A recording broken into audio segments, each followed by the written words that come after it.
میں as prime minister Pakistan یہ کہتا ہوں کہ مجھے سب سے زیادہ خطرہ یہ ہے کہ لاک ڈاؤن کی وجہ سے جو ہمارا کمزور طبقہ ہے، غریب طبقہ ہے، اس کے کیا حالات ہیں۔ فیصلہ کیا کہ ہم اب جو لاک ڈاؤن کی کنڈیشنز کم کرنے لگے، ہم نے فیصلہ کیا کہ کنسٹرکشن کا سیکٹر ہم کھولنے لگے۔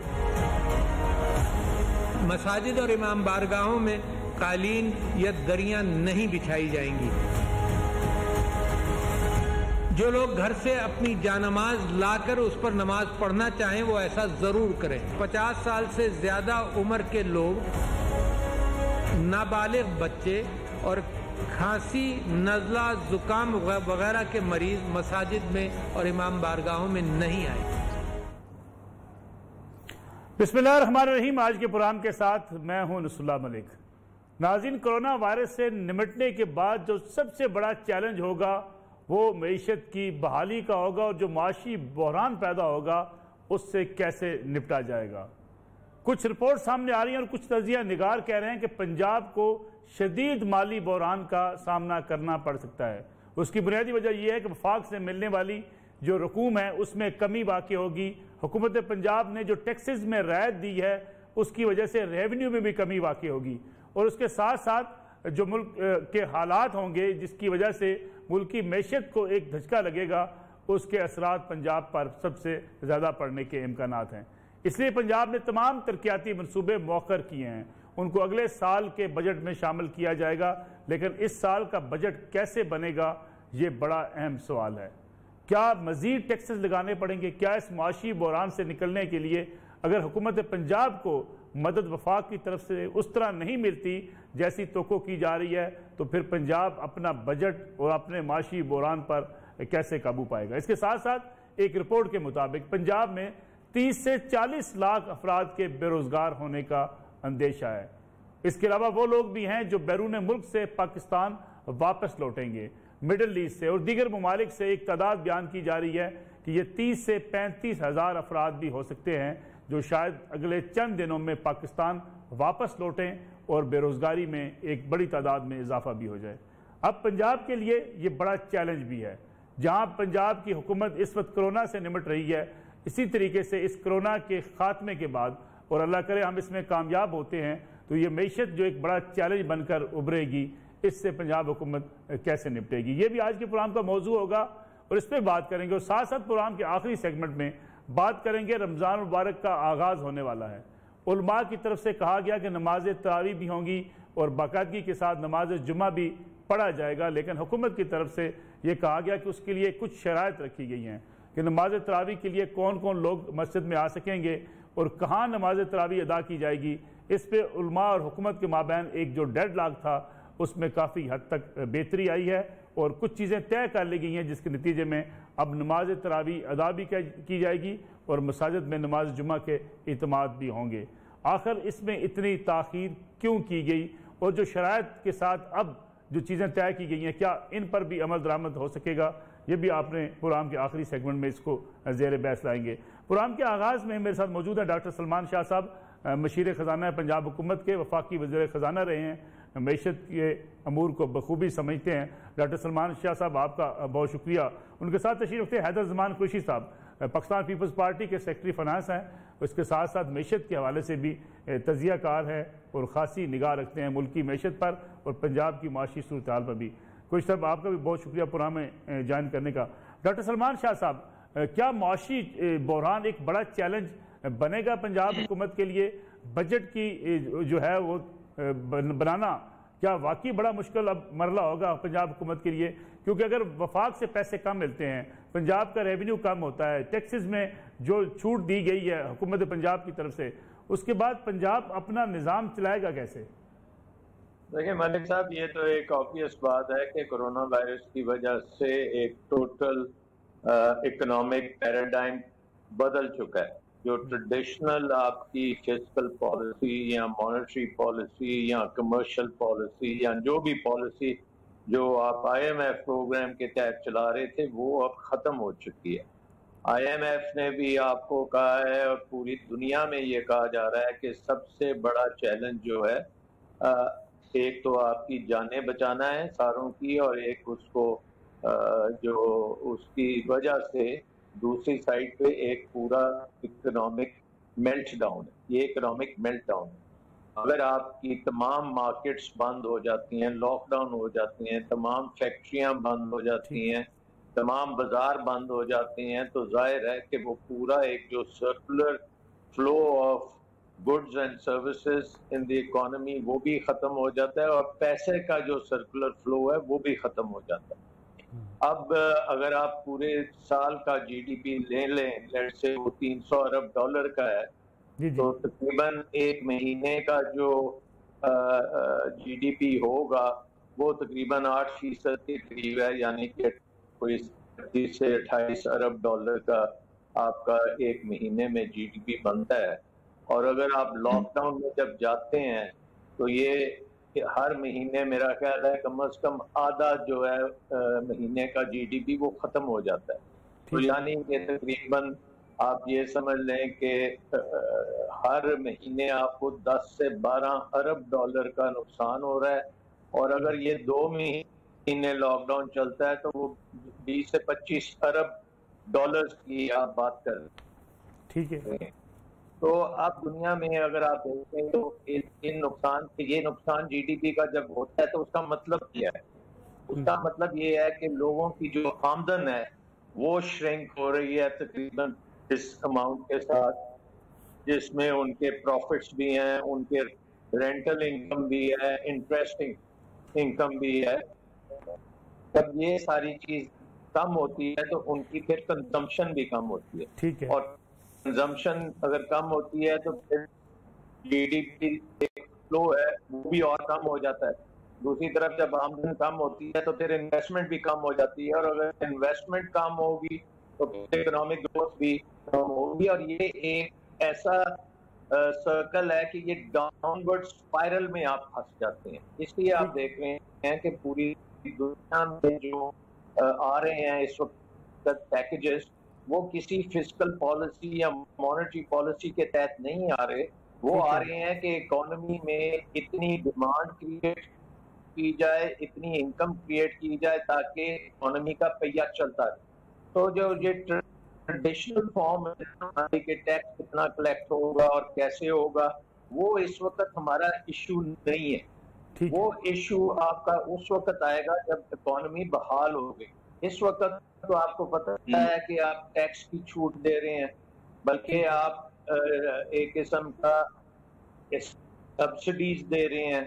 آپ دوسری طرف آپ بینکوں سے بھی کہہ رہے ہیں کہ زیادہ سے زیادہ لینڈنگ کریں, انٹرسٹ ریٹس کو آپ کم کر رہے ہیں.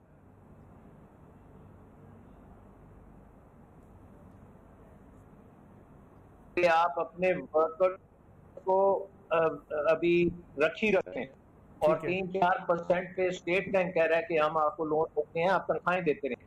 تو یہ چیزیں آپ کو نارمل اکنامک مینجمنٹ نہیں ہے, یہ اب ایک میلٹ ڈاؤن کی اکنامک مینجمنٹ ہے جس کے تحت آپ دنیا بھی سپورٹ کر رہی ہے. آئی ایم ایف جو آپ پہ اتنی کڑی شرط لگا رہا تھا, اس نے کہا ہے کہ جو خرچہ آپ نے کرنا ہے کورونا کے ایفیکٹس کو ختم کرنے کے لیے آپ کر سکتے ہیں. $1.5 بلین وہ ایکسٹرا آپ کو دے رہے ہیں تاکہ آپ کو اگر آپ کے ریزروز کم ہوتے ہیں تو وہ مینٹین کر سکیں, آپ امپورٹ کر سکیں, ہسپتال کی اکوپمنٹ وغیرہ جو ہے وہ آپ کو آ سکے. اس کے ساتھ ساتھ G20 نے دنیا میں جو ڈیولپنگ ملک ہیں, اور اس میں پاکستان بھی ہے, ان کو 1 سال کی ڈیٹ سروسنگ کی چھوٹ امیڈیٹلی دی. ٹھیک ہے. اور اگر یہ ساری چیزیں جو یہ چھوٹ ہے یہ پاکستان کے کانٹیکسٹ میں اسٹیٹ بینک کے نمبرز ہیں کہ 10 سے 12 ارب ڈالر کا آپ کو وہ آؤٹ فلو نہیں ہوگا, اور وہ آپ اپنے ریزروز کو بھی مینٹین کریں گے, اور اس کی وجہ سے فسکل سپورٹ بھی آئے گی, تو وہ بھی آپ کی اکانومی کے لیے بہتر ہوگا. تو اس وقت اکانومی کو آپ آسٹیریٹی سے نہیں چلائیں گے, اکانومی کو آپ اس کا پہیہ تیزی سے گھومنے کے لیے کوشش کریں گے تاکہ یہ نظام جو ہے یہ چلتا رہے. اور لیکن سلمان شاہ صاحب جو رپورٹس پیش کی جا رہی ہیں وزیر اعلیٰ پنجاب کو بھی کہ پنجاب کو اتنے بڑے خسارے کا سامنا کرنا پڑ سکتا ہے؟ تنخواہوں کی مد میں کیا حکومت کے پاس پیسے ہوں گے؟ سرکاری ملازمین کی تنخواہیں دینا، پھر بجٹ کی تیاری کتنی مشکل ہوگی؟ دیکھیں، یہ ایک ہر صوبے کو، اور ایک تو آپ پہلے یہ دیکھ لیں کہ 1.2 ٹریلین کا جو پیکج فیڈرل گورنمنٹ نے اناؤنس کیا ہوا ہے، ان میں صوبوں کا بھی وہ حصہ ہے، اور وہ صوبے بھی اس میں سے خرچہ کریں گے۔ یہ نہیں ہو سکتا کہ کوئی صوبہ اگر کورونا وائرس کے مقابلے کے لیے کوئی خرچہ کرنا چاہے گا کہ وہ آپ خرچہ نہیں کر سکتے۔ اب جیسے جیسے یہ سچویشن ایوالو کرے گی، اس میں ظاہر ہے کہ جب ایک اکانومی شرنک کر رہی ہے، اس اکانومی میں ٹیکسز کے اوپر آپ کا انحصار نہیں ہوگا، کیونکہ آپ ٹیکس ریلیف دے رہے ہیں۔ آپ کا انحصار ہوگا بورونگ پہ ہوگا، آپ کو زیادہ اپنی امداد لینی پڑے گی، آپ کو بینکوں سے لینا پڑے گی فائنینسنگ، آپ کو ڈونر سے فائنینسنگ لینی پڑے گی، اور آپ کا جو سینٹرل بینک ہے اس کو فائنینسنگ کرنی پڑے گی۔ یہ اب آگے چل کے یہ ساری چیزیں آئیں گی، اس میں یہ بھی ہوگا کہ ڈفرینٹ پروونسز جو ہیں ان کا اوور ڈرافٹ جو ہے اسٹیٹ بینک سے وہ بڑھایا جا سکتا ہے، تاکہ وہ آپ اخراجات خود سے بھی کر سکیں۔ ٹھیک ہے، میں واپس آتا ہوں آپ کی طرف سلمان شاہ صاحب۔ حیدر زمان قریشی صاحب، یہ 40 لاکھ لوگ جو بے روزگار ہونے کا خدشہ ظاہر کیا جا رہا ہے، کیا حکومت کے اندر اتنی کیپیسٹی ہوگی کہ 40 لاکھ لوگ اگر بے روزگار ہوں، اس سے پہلے اتنی بڑی تعداد میں لوگ بے روزگار ہیں، اس کا کیا ایفیکٹ کیا ہوگا سوسائٹی کے اوپر؟ بسم اللہ الرحمن الرحیم۔ ملک صاحب بہت شکریہ، pleasure to be on your شو۔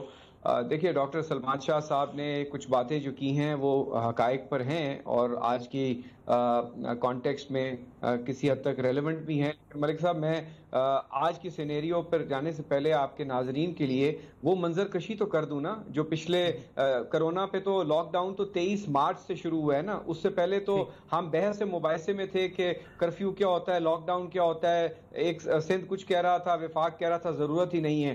تو 23 مارچ سے 4 مہینے لگا لیں، 5 لگا لیں، آپ کو اس کا امپیکٹ آئے گا 5-6 مہینے کا۔ لیکن اس سے پہلے جو 16-17 ماہ میں اکنامک میلٹ ڈاؤن ہوا ہے، جو 1 کروڑ سے لگ بھگ لوگ پورے پاکستان میں بے روزگار ہو چکے ہیں، ٹیکسٹائل ملز بند ہو گئی ہیں، آپ کی G D P growth rate آپ نے 3.5% یا 3.3% پروجیکٹ کی تھی، اب وہ اس کرونا کے نتیجے میں تو ظاہر ہے۔ تو اب کرونا یقیناً بہت بڑا ایک آفت ہے، ٹیسٹ ہے، ہم یہ نہیں کہہ رہے، لیکن حکومت کی اس سے پہلے جو کارکردگی ہے، یہ کوئی ہم رائزنگ پاکستان نہیں تھے، ہماری معیشت ڈپریشن کا شکار تھی، ہمارے ہاں انفلیشن بہت زیادہ تھی، اب گلوبل ریسیشن آیا ہے، آپ کو $85 یا $60 سے $22 پہ آپ کو $40 کا امپیکٹ ہے۔ یعنی اگر اس وقت جتنی انہوں نے ٹیکسز لگائے ہیں وہ آدھی بھی ریلیف کریں ملک صاحب، تو پیٹرول اور ڈیزل کی قیمت $70 سے زیادہ نہیں ہونی چاہیے، اور اگر نارمل ٹیکسیشن کریں جو ہوتی ہے تو $30 سے $35 فیول کی، تو ان کو اس بات کا ادراک ہونا چاہیے۔ اب 2300 ارب کا پنجاب کا بجٹ تھا، کیونکہ آپ نے پنجاب اسپیسیفک سوال کیے، جو مالی سال 19-20 کا ہے، اور ڈاکٹر صاحب تمام فگرز کو جانتے ہیں، اس میں ان کے پاس 1990 ارب کی آمدن آنی تھی، جس میں سے 1600 ارب وفاق نے کٹھے کر کے دینے تھے این ایف سی کی مد میں، اور 388 ارب روپیہ انہوں نے صوبائی موصولات لینی تھی، جس میں سے انہوں نے اب 18 ارب کی سو کالڈ ریلیف دی ہے کرونا میں، جو آپ کو پتا ہے صوبائی وزیر خزانہ نے پیکج دیا، اور اس میں بھی کئی چیزیں بھی ہیں، اس کے نوٹیفیکیشن جاری نہیں ہوئے، جیسے کہ سٹیمپ ڈیوٹی کو کم کر دیا ہے 5% سے 2% پہ، اس کا اطلاق بھی کہتے ہیں جی 1 جولائی کو کریں گے، لیکن باہر کیف یہ میجرز لینے تھے۔ اب بات یہ ہے کہ جب آپ کی گروتھ ہی کرونا آنے سے پہلے آپ کے اکانومسٹ کہہ رہے تھے کہ آپ 2% بھی گرو نہیں کر پائیں گے، اب تو آپ منفی جائیں گے، تو جو 5500 ارب کا وفاق کا ٹارگٹ ہے، جو کرونا سے پہلے 3800 ارب بھی شاید پورا نہیں ہونا تھا، پہلے ہی ایک بہت ایمبیشس ٹارگٹ تھا، تو اب آپ کہیں اس کے نزدیک بھی نہیں ہیں، تو اسی طرح وہ صوبوں پہ بھی اس کا امپیکٹ آئے گا۔ اب ہمیں کرنا کیا ہے؟ ہمیں کرنا یہ ہے، ایک ہمیں ہیلتھ ایمرجنسی فنڈنگ کرنی ہے اور دوسرا فوڈ سیکیورٹی کو انشور کرنا ہے. اس میں کوئی شک نہیں ہے کہ غربت میں پھیلاؤ آئے گا, بے روزگاری بڑھے گی, جو ہماری ریمیٹنسز ہیں اس میں بہت بڑا ایک ڈینٹ آئے گا. ابھی آپ کو نظر نہیں آ رہا, ابھی تو پچھلے مہینے تک بہت نظر آ رہی, لیکن آپ کو اس میں ڈینٹ نظر آئے گا. وہاں سے بہت لوگ بے روزگار ہو کر آئیں گے. اس کے ساتھ ساتھ آپ کی ایکسپورٹس آپ کو ٹھیک ٹھاک وہاں ہٹ پڑنی ہے, کیونکہ آپ کے ایکسپورٹ آرڈر تو دنیا میں جا ہی نہیں رہے, سوائے میڈیکل اکوپمنٹ کے آپ کچھ ایکسپورٹ کر لیں گے یا مال بیچ لیں گے یا کچھ کر لیں گے. تو آپ کی ریمیٹنس ہٹ ہو گئی, آپ کی ایکسپورٹس ہٹ ہو گئی, آپ کی اکانومی کا گروتھ بالکل زمین دوز ہو گیا. اب حکومت کو کیا کرنا ہے؟ حکومت کو بالکل ڈاکٹر صاحب نے یہ صحیح کہا کہ ڈسپوزیبل انکم کو سیف گارڈ کرنا ہے. تو آپ تیل کو کم کریں, تیل کو کم کریں گے. پہلے جو 15 روپے اور 5 روپے 20 روپے کیا ہے 2-3 مہینے میں, وہ کافی نہیں ہے. جب آپ تیل کو کم کریں گے, آپ انفلیشن آپ کی اور کم ہوئے گی, فوڈ پرائسز اور کم ہوئیں گی, گلوبل ریسیشن ہے, کنزمپشن ہے نہیں رہی, تو آپ نے لوگوں کو ریلیف بھی دینا ہے. ٹیکسیشن میجرز سے بات نہیں بنے گی, لیکن حکومت کا خرچہ بھی ہے, وزراء کی فوج بھی کم کرنی ہے, محکموں کی تعداد. اب آپ مجھے بتائیں کہ فائنانس منسٹری کے اندر 3 ڈویژنز تھے وفاقی, اکنامک افیئرز تھا, اسٹیٹسٹکس تھا, ریونیو تھا. اب اس کے بھی آگے وزیر بنا دیے ہیں. حماد اظہر کے پاس ایک تھا, اب وہ خسرو بختیار صاحب کو دے دیا ہے. اسی طرح پنجاب میں مشیر ہیں, اسپیشل اسسٹنٹ ہیں کئی, یعنی فیڈرل لینڈ کمشنر تک کو جو ہے فیڈرل منسٹر کا سٹیٹس دے دیا گیا ہے. کم کرنا ہے, آپ کو یہ میسج دینا ہے کہ ہم سادہ حکومت ہیں, اور عام کو آپ نے جو ریلیف دینا ہے وہ ان کی ڈسپوزیبل انکم بچانے میں دینا ہے. ٹھیک ہے کیش ٹرانسفر آپ کر رہے ہیں, لیکن آپ کو زراعت کو کرنا چاہیے تاکہ فوڈ سیکیورٹی آپ کی بہت امپورٹنٹ چیز ہے. دوسری چیز ہیلتھ کی, یہ کوئی ڈیولپمنٹ فنڈنگ تو پہلے بھی آپ کی پنجاب کی 350 ارب تھی, تو اب پنجاب میں بہت بڑا ایک جو آپ نے بالکل فگرز دیے ہیں, آلموسٹ 600-700 ارب کا ڈینٹ آئے گا. پنجاب کی پہلے بھی کوئی فائنینشیل حالت بہت اچھی نہیں تھی, ان کے پاس جو ریونیو ٹارگٹس سے پنجاب میں اتنے اچیو نہیں ہو رہے تھے, تو ان کے پاس مشکل چیلنج ہے, اس بات کا ہمیں ادراک ہے. لیکن سنجیدگی, گورننس, اکنامک ٹیم پنجاب میں جو ٹرکل ڈاؤن ایفیکٹ ہے وہ نظر نہیں آ رہا. اور ابھی تو ہم ہیلتھ پہ بات کریں گے, ہیلتھ میں بھی ابھی سوٹس نہیں. آپ دیکھیں میں ساؤتھ میں بیٹھا ہوں, نشتر میڈیکل کالج میں ورلڈ ریکارڈ قائم ہو گیا ہے کہ سب سے زیادہ percentage of doctors, nurses and paramedics جو افیکٹ ہوئے ہیں وہ نشتر میڈیکل کالج میں ہوئے ہیں. پاکستان کا one of the biggest hospitals ہے. وجہ کیا ہے کہ آپ نے وہاں پروٹیکٹیو اکوپمنٹ نہیں دیا. تو خدارا ہم سے دست برزہ ہے, بند کر دیں آپ. اورینٹ ٹرین تو آپ سے ویسے ہی نہیں چلی 2 سال میں. باقی آپ جتنے شاہانہ پروجیکٹس ہیں, یعنی جب آپ نے اس ملک میں کارخانے لگانے تھے تو آپ لنگر خانے چلا رہے تھے, اور جب آپ لنگر خانے چلانے کا وقت آیا ہے تو آپ کنسٹرکشن پیکج دے رہے ہیں. یعنی لوگوں کے پاس پیسے نہیں ہیں کھانا خریدنے کے, وہ گھر خریدیں گے. سلمان شاہ صاحب, ٹھیک ہے, میں آپ کو پوائنٹ آ گیا. حیدر صاحب, سلمان صاحب جو بات کر رہے ہیں, حیدر صاحب بات کر رہے ہیں ایگریکلچر کی طرف فوکس کرنے کی, کیونکہ اگر آپ کے پاس فوڈ سیکورٹی, آپ کے پاس گندم ہے, آپ کے پاس چاول اپنے ہیں, یہی پاکستان کو ایک ایج حاصل ہے دیگر ملکوں کی نسبت کہ ہمارے ہاں شاید اس قسم کا کرائسس پیدا نہیں ہوا. اس کی طرف فوکس ہے حکومت کا؟ جی, پہلی بات تو یہ ہے کہ اگر ہم اتنا ٹائم لگائیں گے, کیونکہ سب کو پتا ہے کہ پاکستان اس وبا سے پہلے ایک IMF پروگرام میں تھا, اور اس کا مین جو فوکس ہی تھا وہ آپ کے بیلنس آف پیمنٹ کرائسس اور ڈیٹ کرائسس جو پاکستان کی اکانومی کے تھا, جس میں پاکستان کی اکانومی جکڑی ہوئی تھی, اور اس کو حل کرنے کے لیے وہ ایک پروگرام تھا. اب جیسے میں نے کہا کہ کرونا وائرس کے بعد ایک ٹوٹلی ڈفرنٹ ماڈل آ گیا, ہر لحاظ سے یہ فرق ہے اور ٹریڈیشنل ماڈل نہیں ہے. سب سے امپورٹنٹ بات جو یہ لاک ڈاؤن کی وجہ سے ہوئی ہے, وہ اب پورے پاکستان کو پتا ہے کہ سپلائی چینز جو ہیں ان کو اگر آپ بحال کریں گے تو اکانومی بحال ہوگی, کیونکہ اس وقت سب لاک ڈاؤن میں ہے to a certain extent. Pakistan کی ایک قسم کی خوش قسمتی ہے کہ پاکستان کی جو رورل اکانومی ہے, جس میں زیادہ تر ایگریکلچر اور لائف سٹاک ہے, اس میں اس کا امپیکٹ کچھ قدرے کم ہے. زیادہ امپیکٹ اس کا اربن اکانومی میں ہے. اربن اکانومی زیادہ مینوفیکچرنگ اکانومی ہے اور سروسز کی اکانومی ہے, اور ہم دیکھ رہے ہیں کہ ہوٹلز بھی بند ہیں, ریسٹورینٹس بھی بند ہیں, ہول سیل مارکیٹس بند ہیں, ریٹیل مارکیٹس بند ہیں. اور ٹرانسپورٹ میں بہت کمی آ گئی ہے, ہر قسم کی کنسٹرکشن ایکٹیویٹی, ریل اسٹیٹ. تو یہ ہمیں ایک ایک کر کے یہ ساری سپلائی چینز کو بحال کرنا ہے, اور نہ صرف ان کو بحال کرنا ہے, ان کو آپ نے ریفارم بھی ساتھ ساتھ کرنا ہے, کیونکہ اب جو فوکس ہے وہ سپلائی چین کی ایک نمبر 1 بحالی پہ, نمبر 2 سپلائی چین کی ایفیشنسی کو بہتر کرنا, نمبر 3 اگر ہم پروڈکٹیوٹی کو بڑھائیں گے سپلائی چین کی, مثلا اگر ہم ایگریکلچر کی جو پروڈکٹیوٹی ہے اس کو ہم 3-4 گنا زیادہ کر سکتے ہیں, اور اب فوکس ان چیزوں پہ ہے کہ آپ کی پیداوار بھی زیادہ ہو, اور زیادہ آپ کے پاس مقدار میں ایگریکلچر پروڈکٹس بھی ہوں گے, لائف اسٹاک کے پروڈکٹس ہوں گے, پولٹری کے ہوں گے, تو یہ اس سے آپ کو کورونا کی وجہ سے جو آپ کی اکانومی پہ بڑے بڑے خسارے آئیں گے وہ پورے ہونے میں کامیابی ہوگی. فیول پرائسز پہ کوئی ریلیف دیا جا سکے گا سلمان شاہ صاحب؟ ریلیف تو اب اس وقت سارا ریلیف ہی ہے نا, اس وقت تو پیکج ہی ریلیف پیکجز ہیں. دیٹس وائی آپ کے ٹیکس کی ریلیف ہے, آپ کے اوپر بجلی کے بلوں کی ریلیف ہے, ہر قسم کی ریلیف ہے, تاکہ آپ کی سپلائی چین جو ہے وہ چلتی رہے اور اس کی کاسٹ آف ڈوئنگ بزنس بھی کم ہو, اور اس کے ساتھ ساتھ اس کی پیداوار کی جو پروڈکٹیوٹی ہے, ہر ایکڑ سے ہم زیادہ پیداوار لیں. اس کا مطلب یہ ہے کہ آپ کو اچھا بیج, اچھا فرٹیلائزر, پانی, یہ ساتھ ساتھ مینیج کرنا پڑے گا. تو نہ صرف ہم نے اپنی اکانومی کو ریسکیو کرنا ہے کورونا کی وبا سے, ہم نے اپنی سپلائی چینز کو آپٹیمائز کرنا ہے, بہت بہتر کرنا ہے, اور ان میں ٹیکنالوجی اپ گریڈیشن بھی کرنی پڑے گی. اس میں انویسٹمنٹ بھی ایک سلسلہ چلے گا, اور اس میں میرا خیال ہے اب تو سی پیک کے جو پروگرامز ہیں وہ آگے سے بہت زیادہ امپورٹنٹ ہوتے جا رہے ہیں.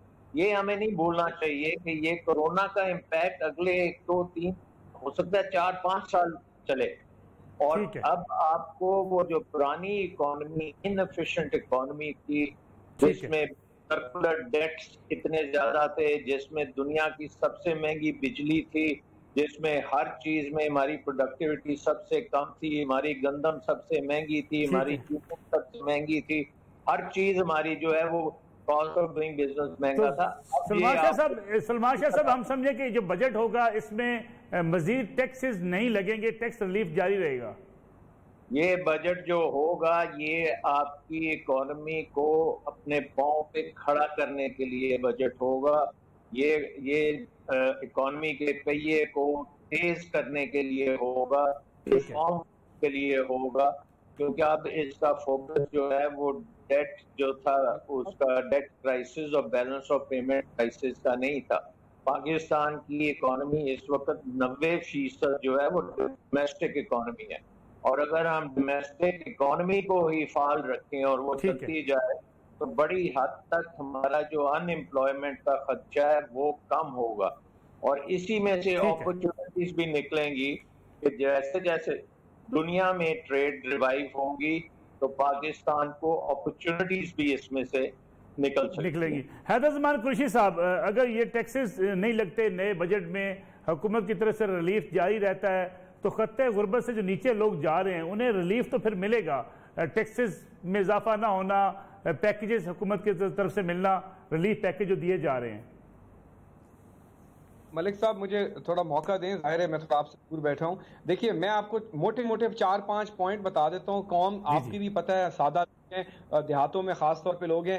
میں اور آپ ہم 2-3 ہفتے سے یہ 1200 ارب کا پیکج سن کے نا ہمارے کان اب پک گئے ہیں. یہ 1200 ارب روپیہ پیکج نہیں ہے, اور اگر آپ کہیں گے تو میں ڈاکٹر صاحب کے سامنے بیٹھ کے اس کی اوپن ہارٹ سرجری کر دوں گا. اس میں 280 ارب روپیہ فرمایا گیا ہے کہ جی ہم گندم خریدیں گے. ارے بھائی 40 سال سے خریدی جا رہی ہے, کسان گندم پیدا کرتا ہے, وہ دیتا ہے, جنس کے عوض اس کو پیسے ملیں گے. یہ کہاں کا پیکج ہے؟ 100 ارب روپیہ رکھا گیا ہے جی ہم ایکسپورٹرز کو ریفنڈ کے پیسے دیں گے. وہ بھائی ایکسپورٹر کا ہی پیسہ ہے, ان کو ڈیوٹی ڈرا بیک میں ان کے آپ پیسے 500 ارب لے کے بیٹھے ہیں, اس میں سے 400 ارب میں سے آپ نے 100 ارب دے دیا, تو کون سا آپ نے احسان کیا؟ اس کے بعد جی یوٹیلیٹی سٹور کو ہم 50 ارب کی سبسڈی دیں گے. ملک صاحب پچھلے رمضان میں انہوں نے 2 ارب کی سبسڈی دی, پچھلے سال کی بات کر رہا ہوں. آپ 2 ارب کی سبسڈی اس وقت اویل کرتے ہیں جب آپ کی شیلف کے اوپر 5500 برانچیں ہیں یوٹیلیٹی سٹور کی.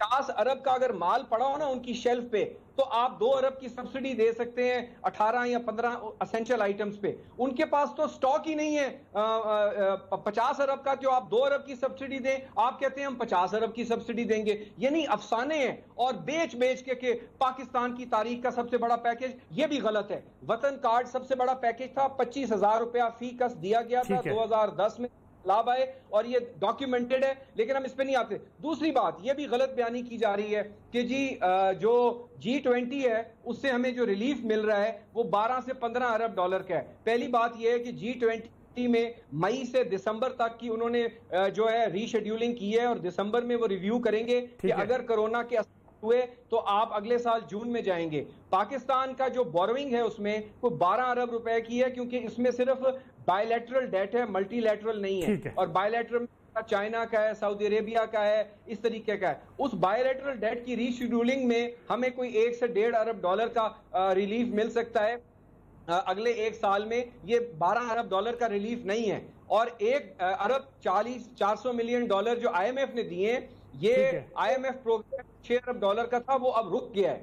اور یہ ریپڈ فائنینسنگ کی مد میں انہوں نے 1.4 ارب, اور آپ نے دیکھیں وہ آ بھی گئے ہیں پیسے, اور آپ کے روپے کو تھوڑی سپورٹ ملی ہے. تو دیکھیے چیلنجز ہیں, اور 11,000 ارب 11 ٹریلین اس حکومت نے فروری تک بورو کر لیا تھا. یہ اسٹیٹ بینک کے اعداد و شمار ہیں. تو ہمیں فوکس ڈومیسٹک, بالکل اس بات پہ میں ایگری کرتا ہوں, زراعت, مینوفیکچرنگ, جو ایکسپورٹرز کا مال اب نہیں جا رہا, یورپ میں امریکہ میں سمر کی چیزیں جانی تھیں, آپ ان کو زیرو ریٹڈ کریں, اپنی ٹیکسٹائل کو سپورٹ کریں, ٹینریز کو سپورٹ کریں, اور ڈومیسٹک کنزمپشن بڑھائیں. ٹھیک ہے حیدر زمان قریشی صاحب, بہت شکریہ. سلمان شاہ صاحب آپ اس پہ شارٹ کمنٹ کر دیں, ذرا مجھے بریک لینی ہے. کہ یہ 250 ارب روپے جو گندم کی خریداری کے ہیں یہ پیکج میں شامل کیے جانے چاہیے تھے. دیکھیں یہ میری بات سنیں آپ, بات یہ ہے کہ میں نے جو پہلے بھی باتیں کی ہیں, اور حیدر بھائی ٹھیک ہے ایک پولیٹیکل پوائنٹ آف ویو سے وہ بات کر رہے ہیں. میں آپ کو ایک بات as an economist, as a government کا حصہ میں یہ بتا رہا ہوں کہ تمام اخراجات جو کرنے کی ضرورت ہوگی اس اکانومی کے پہیے کو چلانے کے لیے وہ کیے جائیں گے. اور یہ الٹیمیٹلی ہمارا اس دفعہ فسکل ڈیفیسٹ جو ہے وہ 7-8% نہیں ہوگا, وہ بہت زیادہ ہوگا, اور اس کی پرواہ نہیں ہے کیونکہ آپ کو انٹرنیشنلی اس وقت کوئی نہیں فسکل ڈیفیسٹ کے اوپر دیکھ رہا. دوسری بات یہ ہے کہ آپ کے جو بینکوں کا کریڈٹ ہے اس کو ایس ایم ایز تک پہنچانے کے لیے بھی 2 سے 3% of G D P extra advances کیے جائیں گے. یہ سارے عمل جو ہیں یہ ہوتے چلے جائیں گے, اور نئے چیزیں بھی اس میں آتی جائیں گی. اس کو آپ جو پرانی سوچ میں آپ جکڑے ہوئے ہیں نا, اس سوچ سے نکلیں.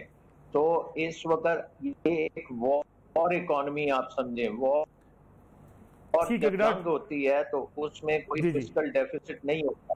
ڈاکٹر سلمان شاہ صاحب, ڈاکٹر صاحب آپ کا بہت شکریہ. حیدر زمان قریشی صاحب آپ کا بہت شکریہ. پرام میں مجھے ایک بریک لینی ہے, بریک سے واپس آئیں گے تو بات کریں گے رمضان المبارک میں نماز تراویح کے حوالے سے حکومت اور علماء کے مابین ایک معاہدہ طے پا گیا ہے. اب اس پہ عمل درآمد کیسے ہوتا ہے, علماء کیسے کریں گے, اس پہ بات کرتے ہیں آفٹر شارٹ بریک.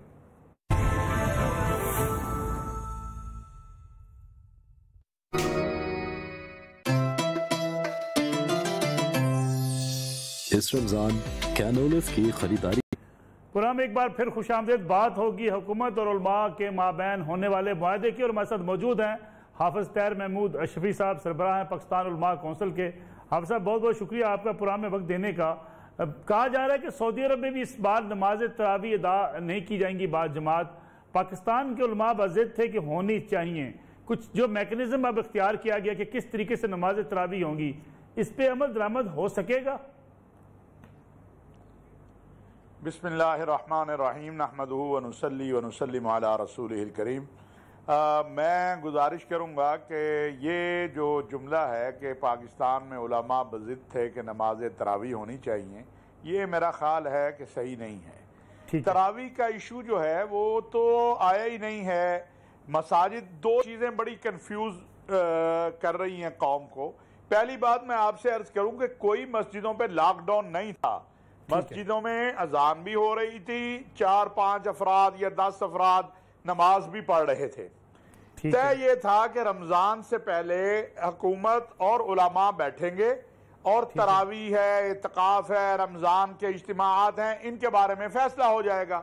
اس دوران کراچی میں چونکہ جو حالات، گرفتاریاں ہوئیں، کچھ تھوڑی سی وہاں بدمزگی ہوئی، تو اس کے نتیجے میں ایک پریس کانفرنس میں ایک فرد واحد کی رائے جو سامنے آئی لاک ڈاؤن توڑنے کا، وہ بھی انہوں نے توڑا نہیں، ایک جذبات میں بات کہہ دی مفتی منیب الرحمان صاحب نے۔ اس سے یہ تاثر ملا کہ جیسے کوئی بڑی محاذرائی ہو رہی ہے، جبکہ اس کے اوپر باقاعدہ صدر مملکت، وزیر اعظم، وزیر داخلہ بریگیڈیئر اعجاز شاہ صاحب، اسلامی نظریاتی کونسل کے چیئرمین اور وزیر مذہبی امور صوبائی حکومتیں، اس پر مسلسل مذاکرات ہو رہے تھے، بات چیت ہو رہی تھی کہ کیا آپشن نکالے جائیں۔ الحمدللہ اللہ تعالیٰ کا شکر ہے کہ آج آپ نے دیکھا کہ ایک بہترین میں کہوں گا چیز سامنے آئی ہے۔ اب جو ضروری بات ہے وہ میں آپ سے عرض کرنا چاہتا ہوں، اور وہ یہ ہے کہ حکومت نے اور جو مذہبی قیادت ہے اس نے ایک ایسی چیز کر دی جس کا عالم اسلام میں کہیں اور اس وقت تصور نہیں ہے۔ اب ذمہ داری ہے امام کی، خطیب کی، مؤذن کی، مسجد انتظامیہ کی کہ وہ ان ہدایات پر عمل کرے اور کروائے۔ حکومت کی کیا ذمہ داری ہے کہ ایک مسجد ہے، وہاں پر 200 آدمی آ سکتا ہے نئی ترتیب کے مطابق، تو امام اور خطیب اور انتظامیہ تو وہ کرے گی ہی، اگر اس کو تالا بھی لگانا پڑتا ہے جب 200 آدمی ہو جائے تو اس کو لگانا چاہیے، لیکن اگر کوئی سڑک پہ جا کے کھڑا ہو جاتا ہے تو اسے روکنا حکومت اور انتظامیہ اور پولیس کا کام ہے، اور عوام سے ہم استدعا ہی کر سکتے ہیں، اپیل ہی کر سکتے ہیں۔ اور میں سمجھتا ہوں کہ یہ ایک بہت بڑا امتحان بھی ہے مذہبی طبقے کا بھی اور عوام کا بھی، کہ خدا نہ خواستہ ہم جو ہمیں ڈاکٹر بتا رہے ہیں، حکومت بتا رہی ہے کہ اللہ تبارک و تعالیٰ نے ہمیں محفوظ رکھا اس نقصان سے جس کا تصور کیا جا رہا تھا، لیکن نقصان ختم نہیں ہوا، ابھی وہ اشکالات ختم نہیں ہوئے، لہٰذا ہمیں احتیاطی تدابیر اور رجوع اللہ دونوں کرنا ہے، دونوں ہی فرض ہیں۔ دیکھیے میں عرض کروں، آپ تو ماشاءاللہ بڑے جہاندیتا ہیں، آپ کے پاس میرے سے بہت زیادہ معلومات ہوں گی، کہ اگر خدا نخواستہ کسی ایک فرد سے یہ دوسرے فرد میں منتقل ہو جائے تو تقریباً کچھ ڈاکٹر 370 تک بتاتے ہیں کہ افراد اس سے متاثر ہوتے ہیں۔ تو اللہ تو قرآن میں کہہ رہا ہے وَمَنْ أَحْيَاهَا فَكَأَنَّمَا أَحْيَا النَّاسَ جَمِيعًا، جس نے کسی ایک انسان کو بچایا اس نے پوری انسانیت کو بچایا، اور جس نے ایک انسان کو مارا اس نے پوری انسانیت کو مارا۔ تو اگر میں بیمار ہوں بالفرض، اللہ نہ کرے، اور میں جاتا ہوں مسجد کے اندر اور میرے سے 4 اور لوگوں کو لگ جاتا ہے، تو وہ 4 1000 تک عدد پہنچے یا 40 تک پہنچے تو ذمہ دار تو میں بھی ہوں گا۔ لہٰذا بوڑھے، ضعیف، بیمار، جو آج صدر صاحب نے بھی بتایا، وہ اپنے گھروں میں نماز پڑھیں، یہ ایک اضطراری کیفیت ہے، اور ثواب تو اللہ کی ذات دینے والی ہے۔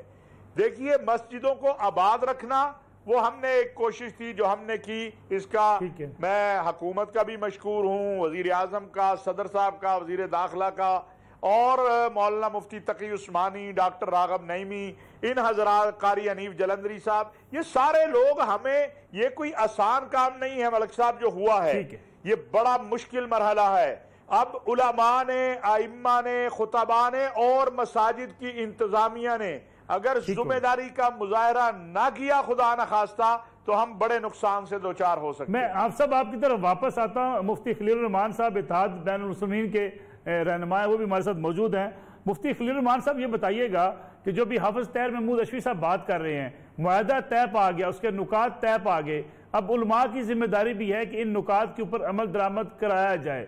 کیا آپ سمجھتے ہیں جب علماء کی طرف سے یہ کہا جا رہا ہو کہ وہ لاک ڈاؤن کو توڑیں گے، نہیں مانیں گے، اب ان نکات پر عمل درآمد ہو سکے گا؟ اعوذ باللہ من الشیطان الرجیم بسم اللہ الرحمن الرحیم۔ حکومتی جو ایک معاہدہ ہوا ہے وہ متفقن تمام علماء کرام کے حوالے سے کیا گیا ہے اور تمام علماء کرام کی اس کی میں رائے موجود ہے، اور جو رہی نماز رمضان المبارک کے حوالے سے جو تراویح کا اہتمام کیا جائے، نمازوں کا اہتمام کیا جائے، باجماعت کیا جائے، تو یہ احتیاطی تدابیر تو ہم ابھی سے نہیں بلکہ ایک مہینے سے کورونا کے رونے کے ساتھ ساتھ گزارش کر رہے ہیں، اور حکومتی عہدیداران ہم تمام علماء کرام کی بات کو سمجھنے سے قاصر رہے، اور ہم بارہا یہی عرض اور گزارش کر رہے ہیں کہ ہم احتیاطی تدابیر کے ساتھ مساجد کھلی رہیں گی، عبادات ہوتی رہیں گی، اور کسی بھی قسم کی کوئی رکاوٹیں نہ ڈالی جائیں۔ رہی بات جمعۃ المبارک کے حوالے سے کہ جمعۃ المبارک میں بھی وہی صورتحال تھی، لیکن حکومتی عہدیداران نے اپنی پاور دکھائی اور اپنی طاقت دکھائی، جس کی بدولت مساجد ائمہ کو گرفتار کیا گیا اور ان کو بند کیا گیا، ان کے خلاف پرچے دائر کیے گئے، اور اس سے قبل جو ہے وہ یہ بھی وعدہ کیا گیا تھا کہ ہم ان کے تمام پرچے جات واپس لے لیں گے، ان کی تمام جتنی بھی قانونی کارروائی کی گئی ہے وہ بھی واپس لیں گے، لیکن ایسا بالکل بھی نہیں کیا گیا۔ تمام علماء کرام کی اس میں دل آزاری کی گئی ہے، اور جو آج جو ایک معاہدہ ہوا ہے صدر پاکستان اور تمام حکومتی عہدیداران کے تحت جو اس کا جو کیا گیا ہے وہ بالکل اس کا ہم خیر مقدم کرتے ہیں، اور ایسا ہونا چاہیے تھا، اور یہ سب بہت پہلے بھی ہو جانا چاہیے تھا۔ رمضان المبارک کے حوالے سے آپ کو معلوم ہے کہ ملک نہیں بلکہ دنیا بھر میں مسلمان الحمدللہ موجود ہیں، اور ہر مسلمان کی یہ دلی خواہش ہوتی ہے کہ وہ رب تبارک و تعالیٰ کی بارگاہ میں خوشی و خضوع کے ساتھ، اطمینان قلبی کے ساتھ اپنی عبادات، روزہ، دیگر تراویح کا اہتمام کریں۔ اگر یہی لوگ گھروں پر بیٹھے رہیں گے تو عبادت سے دور ہو جائیں گے اور گناہوں میں لگیں گے، تو پھر بات وہی آ جائے گی کہ کورونا اللہ کریم کی جانب سے ایک ہمیں عذاب کی ایک جھلک کی صورت دی گئی ہے، پھر ہم اس عذاب سے کیسے بچ سکیں گے جب ہم اللہ کی بارگاہ میں توبہ نہیں کریں گے، استغفار نہیں کریں گے، اس رب کائنات کو ہم راضی نہیں کریں گے، تو یہ وبا ہم سے کیسے دور ہوگی۔ اور یہ بھی گزارش میں کرنا چاہوں گا کہ جتنا خوف و ہراس کورونا کا پھیلایا گیا ہے، کاش ہمارے دلوں میں رب تبارک و تعالیٰ کا خوف ہوتا تو یہ کورونا ہمارے پاس موجود نہ ہوتا۔ مفتی اعظم پاکستان مفتی منیور رحمان صاحب، مفتی تقی عثمانی صاحب اور دیگر جتنے بھی علماء مشائخ ہیں، ہمارے سروں کے تاج ہیں، انہوں نے جو فیصلہ کیا ہے ہم اس کے پیچھے ہیں، ہم اس کا خیر مقدم کرتے ہیں، اور اس معاہدے پر تمام حکومتی عہدے داران بھی عمل پیرا ہوں، یعنی ایسا نہ ہو کہ ایک طرف جو ہے وہ عمل پیرا ہو جائیں، ایک طرف معاہدہ کر لیں اور پھر خاموشی کے ساتھ جو کام کیا جاتا ہے حکومتی عہدیداران کے حوالے سے کہ وہ مساجد میں دھاوا کھول دیتے ہیں، مساجد ائمہ کو گرفتار کر لیتے ہیں، خدا را مساجد کی بے حرمتی نہ کی جائے۔ مفتی خلیل رحمان صاحب آپ کا بہت شکریہ۔ حافظ طاہر رشید صاحب یہ بتائیے گا کہ جو مساجد کے لوگ مسجد میں نہ آ سکیں، گھروں کی چھتوں پر گھروں میں بیٹھ کے نماز تراویح میں شریک ہو سکتے ہیں، یہ شریعت کیا کہتی ہے اس بارے میں؟ نہیں، دیکھیے بات یہ ہے کہ اگر تو وہ متصل ہے صفوں کے ساتھ تو پھر تو ہو سکتے ہیں، لیکن اگر نہیں ہے تو آپ اپنے گھر میں بھی تراویح پڑھ سکتے ہیں۔ آپ اپنے بچوں کو کہیں کہ آخری جو 20 صورتیں ہیں وہ یاد کر لیں، تقریباً آخری پارہ گھر میں، اب تو ماشاءاللہ حفظ کا شوق ہے، تو آپ اپنے گھر کے اندر بھی اگر تراویح پڑھ لیں گے اس صورت میں تو انشاءاللہ ہمارا رب تو اجر دینے والا ہے۔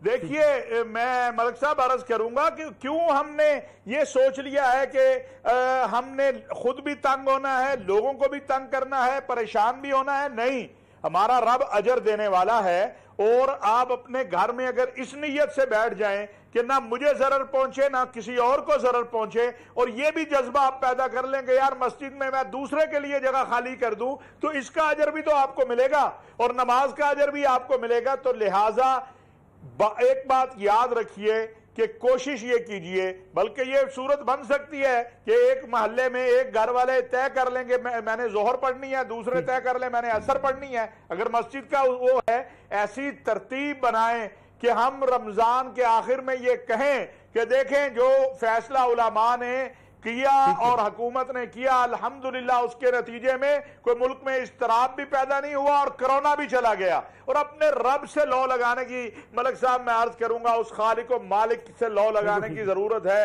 اور اس نے ایک بڑا سیدھا سا ہمیں فارمولہ ہمارے نبی صلی اللہ علیہ وسلم نے بتایا ہے کہ ارحم من فی الارض یرحمک من فی السماء، تم زمین والوں پہ رحم کرو تاکہ آسمان والا تم پہ رحم کرے۔ یہ رمضان کا مہینہ بھی آ رہا ہے،